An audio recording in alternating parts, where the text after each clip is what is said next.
ओम साई राम। अध्याय 15। श्री साईनाथाय नमः। नारदीय कीर्तन पद्धति।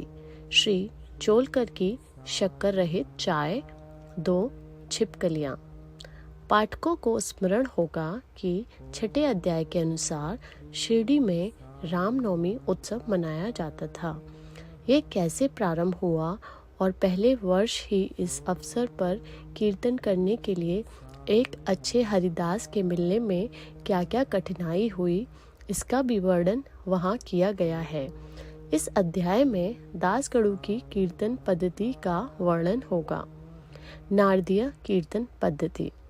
बहुधा हरिदास कीर्तन करते समय एक लंबा अंगरखा और पूरी पोशाक पहनते हैं। वे सिर पर फेटा या साफा बांधते हैं और एक लंबा कोट तथा भीतर कमीज, कंधे पर गमछा और सदैव की भांति एक लंबी धोती पहनते हैं। एक बार गांव में कीर्तन के लिए जाते हुए दासगणु भी उपयुक्त रीति से सज धज कर बाबा को प्रणाम करने पहुँचे। बाबा उन्हें देखते ही कहने लगे, अच्छा दूल्हे राजा, इस प्रकार बंठन कर कहाँ जा रहे हो? उत्तर मिला कि कीर्तन के लिए। बाबा ने पूछा कि कोट, गमछा और फेटे, इन सब की क्या आवश्यकता है? इनको अभी मेरे सामने ही उतारो। इस शरीर पर इन्हें धारण करने की कोई आवश्यकता नहीं है। दासगणु ने तुरंत ही वस्त्र उतारकर बाबा के श्री चरणों पर रख दिए। फिर कीर्तन करते समय दासगणु ने इन वस्त्रों को कभी नहीं पहना। वे सदैव कमर से ऊपर अंग खुले रखकर हाथ में करताल और गले में हार पहनकर ही कीर्तन किया करते थे। यह पद्धति यद्यपि हरिदासों द्वारा अपनाई गई पद्धति के अनुरूप नहीं है, परंतु फिर भी शुद्ध तथा पवित्र है। कीर्तन पद्धति के जन्मदाता नारद मुनि कुटी से ऊपर सिर तक कोई वस्त्र धारण नहीं करते थे। वे एक हाथ में वीणा ही लेकर हरि कीर्तन करते हुए त्रिलोक में घूमते थे। श्री चोलकर की शक्कर रहित चाय। बाबा की कीर्ति पूना और अहमदनगर जिलों में फैल चुकी थी, परंतु श्री नाना साहेब चांदुरकर के व्यक्तिगत वार्तालाप तथा दासगणु के मधुर कीर्तन द्वारा बाबा की कीर्ति कोंकण, बम्बई प्रांत में भी फैल गई। इसका श्रेय केवल श्री दासगणु को ही है। भगवान उन्हें सदैव सुखी रखे। उन्होंने अपने सुंदर प्राकृतिक कीर्तन से बाबा को घर घर पहुंचा दिया। श्रोताओं की रुचि प्राय भिन्न भिन्न प्रकार की होती है। किसी को हरिदासों की विद्वता, किसी को भाव, किसी को गायन, तो किसी को चुटकुले तथा किसी को वेदांत विवेचन और किसी को उनकी मुख्य कथा रुचिकर प्रतीत होती है। परंतु ऐसे बिरले ही हैं जिनके हृदय में संत कथा या कीर्तन सुनकर श्रद्धा और प्रेम उमड़ता हो। श्री दासगणु का कीर्तन श्रोताओं के हृदय पर स्थायी प्रभाव डालता था। एक ऐसी घटना नीचे दी जाती है। एक समय ठाणे के श्री कोपिनेश्वर मंदिर में श्री दासगणु कीर्तन और श्री साईं बाबा का गुणगान कर रहे थे। श्रोताओं में एक चोलकर नामक व्यक्ति, जो ठाणे के दीवानी न्यायालय में एक अस्थायी कर्मचारी था, भी वहां उपस्थित था। दासगणु का कीर्तन सुनकर वह बहुत प्रभावित हुआ और मन ही मन बाबा को नमन कर प्रार्थना करने लगा कि हे बाबा, मैं एक निर्धन व्यक्ति हूँ और अपने कुटुंब का भरण पोषण भी भली भांति करने में असमर्थ हूँ। यदि मैं आपकी कृपा से विभागीय परीक्षा में उत्तीर्ण हो गया तो आपके श्री चरणों में उपस्थित होकर आपके निमित्त मिश्री का प्रसाद बांटूंगा। भाग्य ने पलटा खाया और चोलकर परीक्षा में उत्तीर्ण हो गया। उसकी नौकरी भी स्थायी हो गई। अब केवल संकल्प ही शेष रहा। शुभस्य शीघ्रम। श्री चोलकर निर्धन तो था ही और उसका कुटुंब भी बड़ा था, अतः वह शिरडी यात्रा के लिए मार्ग व्यय जुटाने में असमर्थ हुआ। ठाणे जिले में एक कहावत प्रचलित है कि नाठे घाट व सह्याद्री पर्वत श्रेणियां कोई भी सरलता पूर्वक पार कर सकता है, परंतु गरीब को उम्बर घाट ग्रह चक्कर पार करना बड़ा ही कठिन होता है। श्री चोलकर अपना संकल्प शीघ्र पूरा करने के लिए उत्सुक था।